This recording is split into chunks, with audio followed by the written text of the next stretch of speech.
Hi, I'm Dave Engelbretson, and along with Leroy Hyatt, we'd like to welcome you to another edition of Fly Tying, the Angler's Art. And as usual, we've got a good mixture of flies tonight. We're going to tie a special version of the woolly bugger called the Sela bugger, and then we're going to do a dry fly called the Coyote dry fly, which is a new one on me. I've heard of it, but I don't know the pattern. Okay. And finally, we'll do the very, very popular Prince Nymph. All right. Now, what are you going to use on this Sela bugger, and how is it different from a woolly bugger? Well, okay, we'll go through it. I will use brown marabou for the tail. I'm going to use a grizzly dyed mahogany, or a very dark brown. The fly will be weighted. I will use a brown dubbing that I have mixed some orange flashabou with it. You can probably see it flash in the camera. The ribbing will be copper wire, and I'll use a brown thread, standard 6/0 thread. You're tying this pretty big, aren't you? Well, this one is about average. This is a 4X long, size 6. And I'll go ahead and dress the thread, or the hook, with thread. Now, we might remind people, we tend to think of this as a big Western-type streamer pattern, but for those of you who fish smallmouth bass in the rivers, wherever you fish, this fly is going to work on smallmouth bass, we can guarantee it.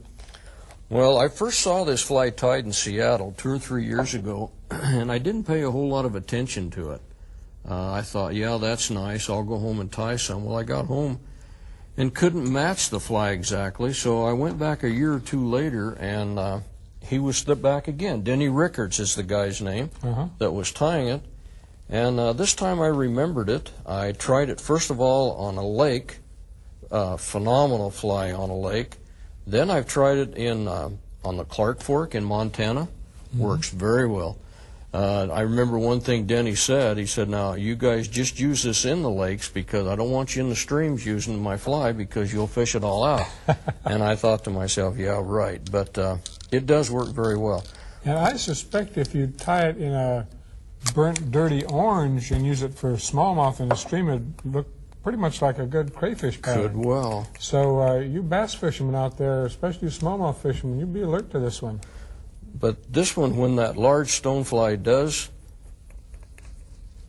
start to hatch, they do take on a little bit of an orange tinge. And that's why the gold rib and the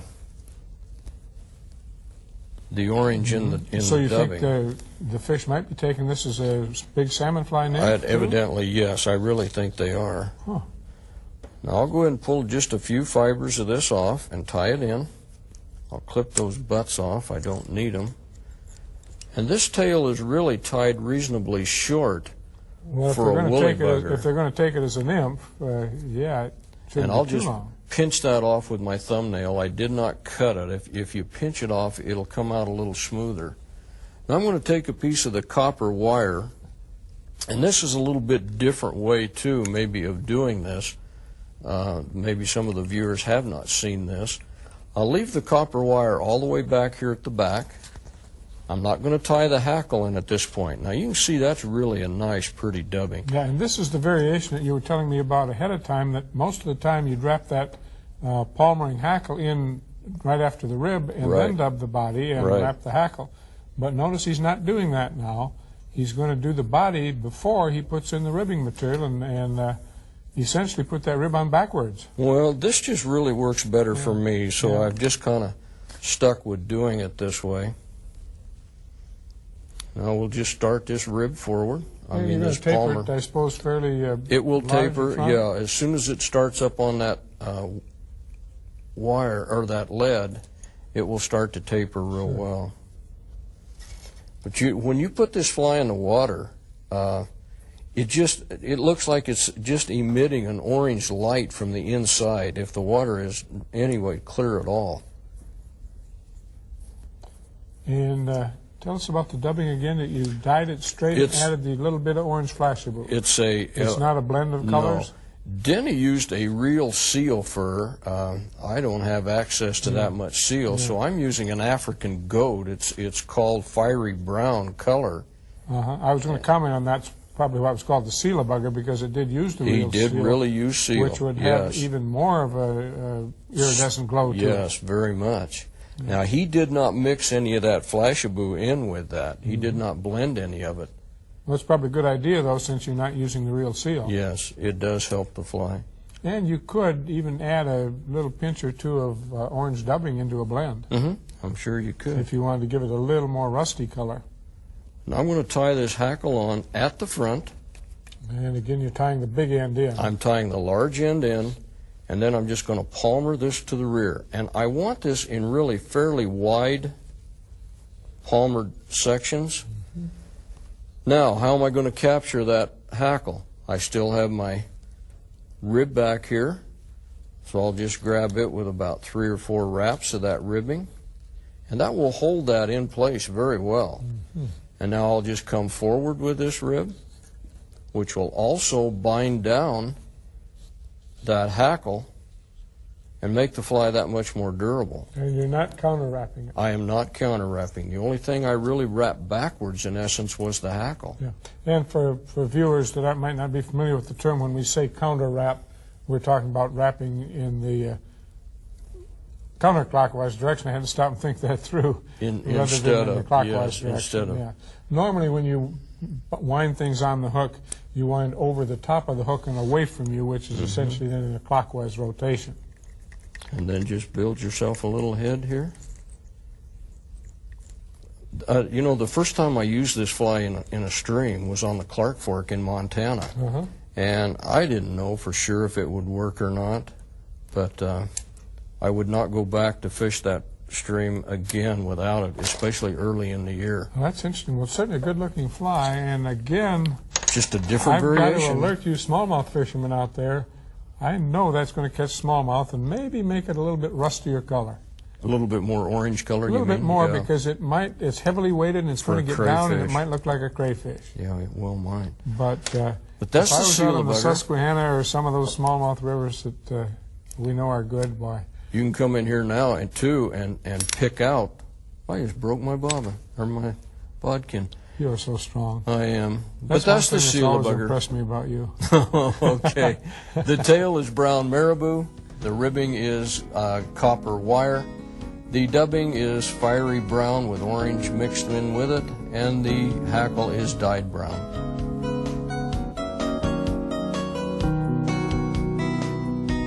Now we're going to go to another fly which does double duty, both as a panfish fly and as a trout fly, particularly a cutthroat fly, you tell me. It's a fly called the Coyote. And tell us a little bit about the Coyote. Okay, the fly was first shown to me by a fellow in Lewiston named Denny Moore. I was teaching a fly tying class. Denny came in and asked if I had ever heard of the fly. No, I had not. He told me that his grandfather had developed the fly in Montana, and it worked very well. As soon as he showed me that red body, I immediately thought of cutthroat, and it probably would work for panfish. Well, you know, it's very similar to a panfish fly that we used to use in Minnesota. Very similar materials, as I recall it. In addition to the red body, it had a yellow ball of chenille for the butt, and I can't remember the name. I want to call it the Thunderbird or something. I just don't remember. But as soon as you laid out those materials, I said, oh, I know that fly. All right. Well, it's not really the Coyote, but you pan fishermen, if you tie it in panfish sizes, it's going to catch bluegills and sunfish and crappie and brim for you. All right. For the material tonight, we'll use a grizzly hackle. We'll mix that with brown hackle, tie the both in together. That's going to be a tail? No. No. The body material is red stretch yarn or red floss, whichever you'd like to use. The tail and the wing material will be the brown or natural deer hair. I'll use a standard dry fly thread. The hook I have in the vise is a standard dry fly hook. It's a size 12.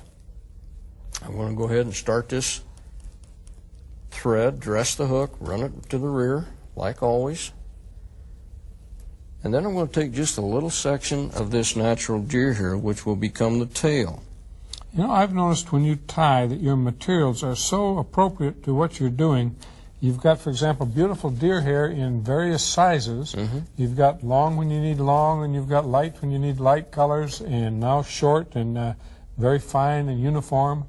And I think this is important to stress to the viewers.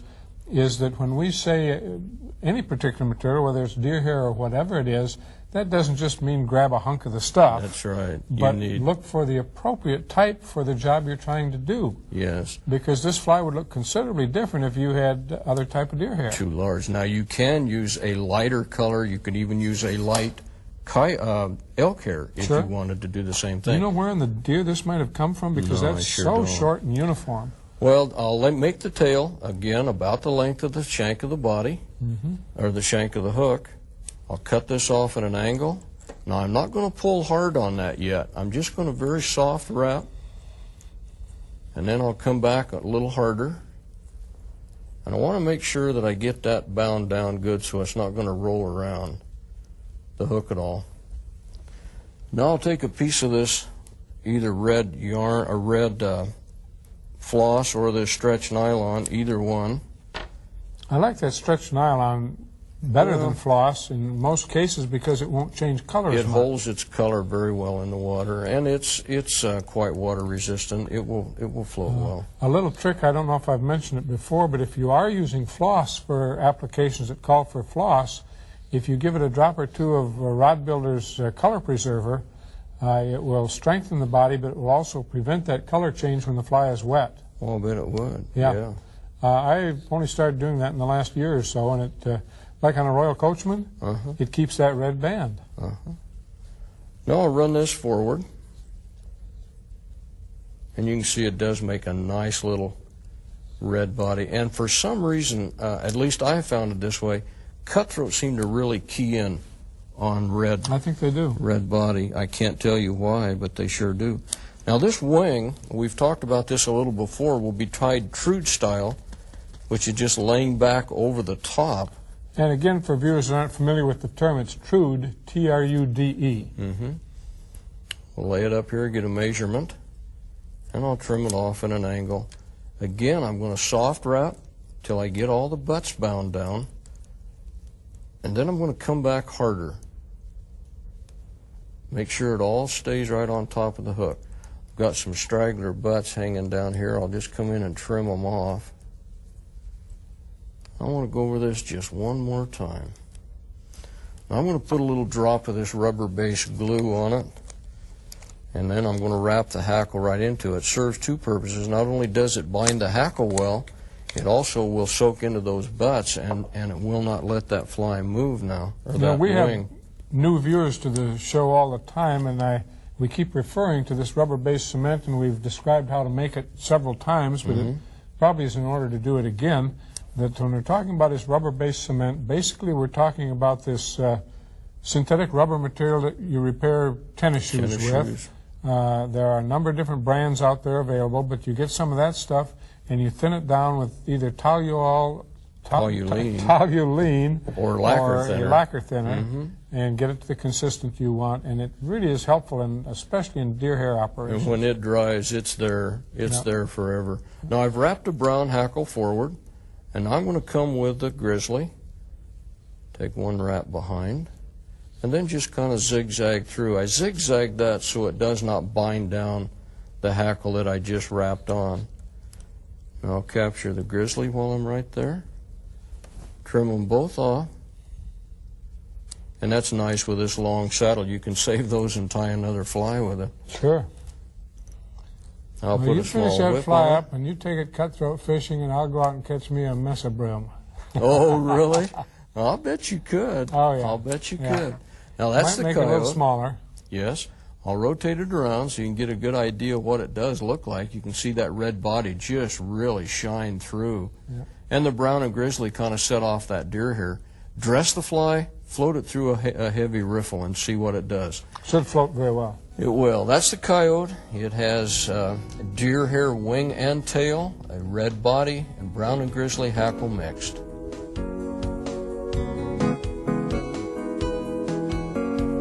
Our last fly today is going to be the ever-popular Prince Nymph. It's used all over the country as an excellent trout pattern, but maybe after we get into it, I'll talk about some controversy that surrounds the fly. It's often misnamed. Or mistied, or they'll tie a little variation of it and call it the Prince when it really isn't true to pattern. But tell us what you're going to use, and we can talk about that a little later. All right. We will put a beard of brown hackle on the fly. This will go all the way at the very front. The body material will be tied with several strands of eyed peacock herl.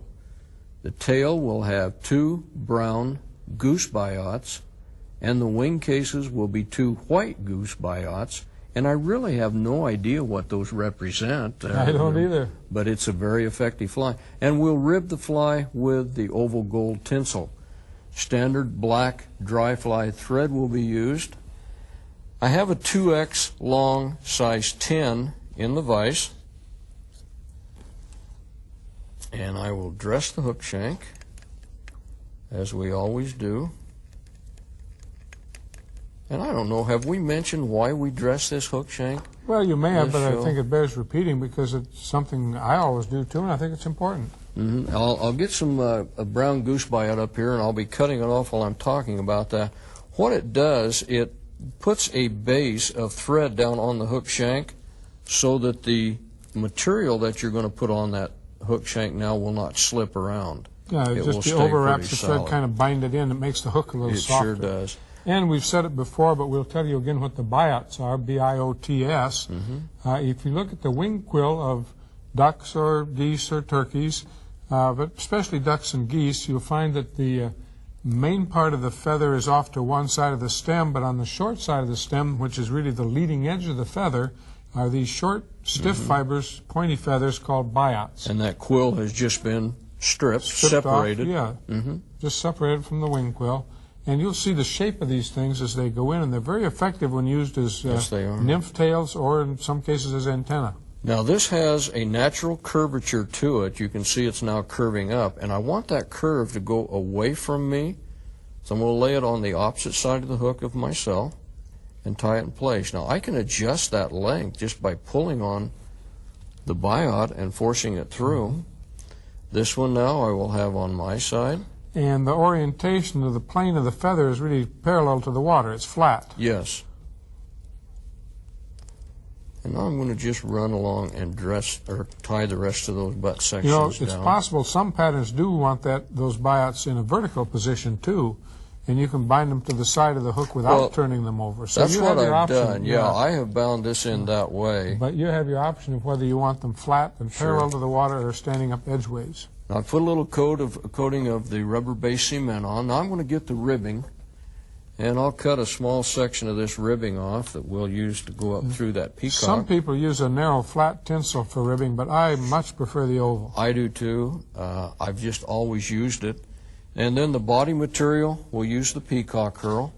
And again, it's hard to tell how many peacock herls. I mean, if you want a real sparse thin body, use fewer herls. If you want a larger one, and it depends, of course, on the quality of the herl you've got. If you've got good bushy ones, it might only take a couple. You bet.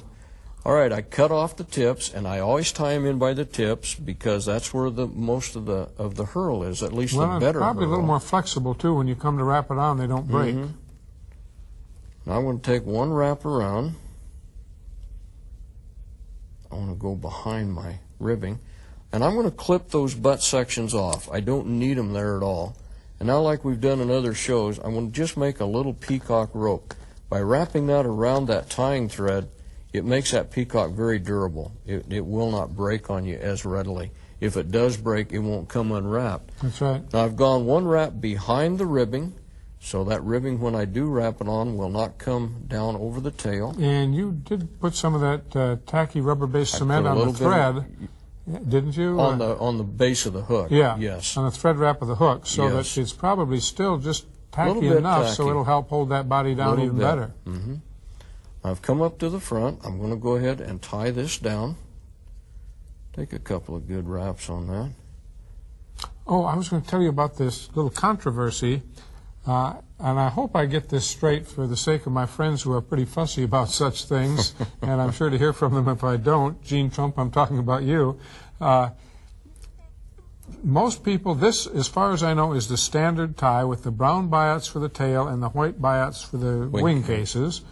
As we said, which make no sense because they don't look like any natural wing cases, but it's a very effective fly. But some people tie this with brown biots for the wing cases and using black dubbing for the body.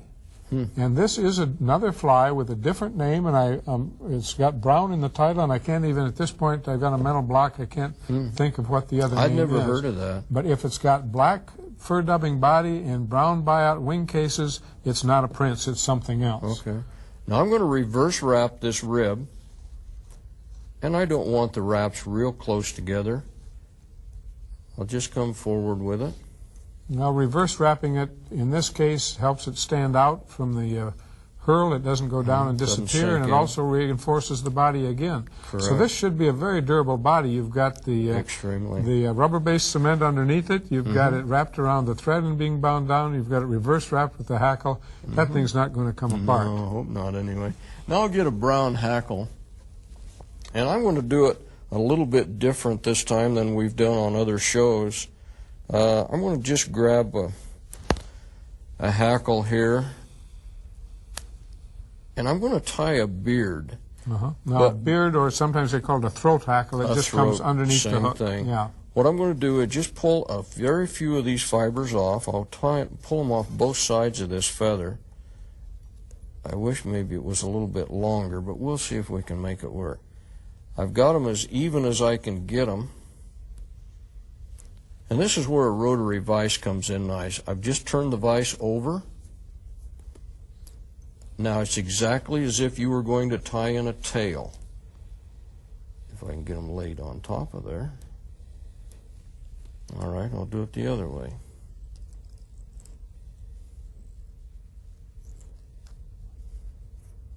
Interestingly enough, sometimes I do it that way, but and I tie with a rotary vise too, but as many times as not, I'll just stick those fibers in underneath the hook at an angle and wrap them in and pull them into position as I'm tying them down. So if you don't have a rotary vise, it's still certainly easy to do. Absolutely. And you don't need a whole lot of barbs underneath that hook. They're just going to act as little legs, and you don't need a whole lot of them. Well, now if you get too many, they don't move as nicely. No, they we want don't. to create this illusion of life. Because the more they're bound together if there's too many of them. If there's too many, it's just too big a clump. Now I'll take the white goose biots. I'll clip 2 of these off. And again, I tie them in one at a time. I have better luck doing that. Yeah, I do too. Now the first one I'm going to tie in with the tip going slightly away from me and laying flat over the fly body. And it's called a wing case. I know it is too, but it makes no sense to me why. The fish sure like it. Oh, this is a very popular nymph. You can also weight this fly. Yeah. And it can be very effective when weighted. It will work both lakes and streams. Oh, yeah. I think it's interesting to note the order in which you did this. For some reason, I always put the beard in as the last thing. Oh, really? You put the beard in and then put in the wing case. And then tied the wing case. Yeah. That's so it's just an interesting variation. Way I have doing it. Yeah. Either way would not make any difference, I don't believe. The main thing is to leave enough room at the head of the fly so you can get the beard in there and then not bind it down with later steps if you put in the wing cases later. Now I'll put a whip finish on it. I think this is a good universal pattern in much the same way as the zug bug is. Oh, yes. And very similar. Yeah, they're very similar flies. They're 2 of a kind. You can certainly use it anywhere in the country. Yes, you can. And again, you can either weight it or unweight it, or weight your leader ahead of the fly, which is often a good technique, I've seen a lot of people do that. You know, a lot of people weight their leaders by putting split shot in, and those are miserable to cast. You don't I cast much them. prefer to take sections of lead core line. You know, it could be 6, 8 inches, 10 inches long, as long as you Depending on need. the depth you want. And then I cut my leader at the leader knot, at the tippet knot, tie this in with a couple of uniknots, or prepare it ahead of time with loops, loop-to-loop connection, and you can adjust it very well to the depth you need, but it casts so much better. Oh, I bet it would. Well, there's the Prince Nymph. We've used brown goose biots for the tail, peacock body ribbed with oval gold, a brown hackle throat, and a white wing case.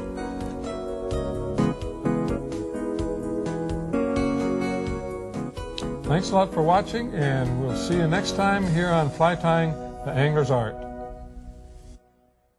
Dave and Leroy have produced a new 90-minute video on fly tying techniques. To order a copy, call the number on your screen. These tips are only $28.95 plus $3.95 shipping and handling.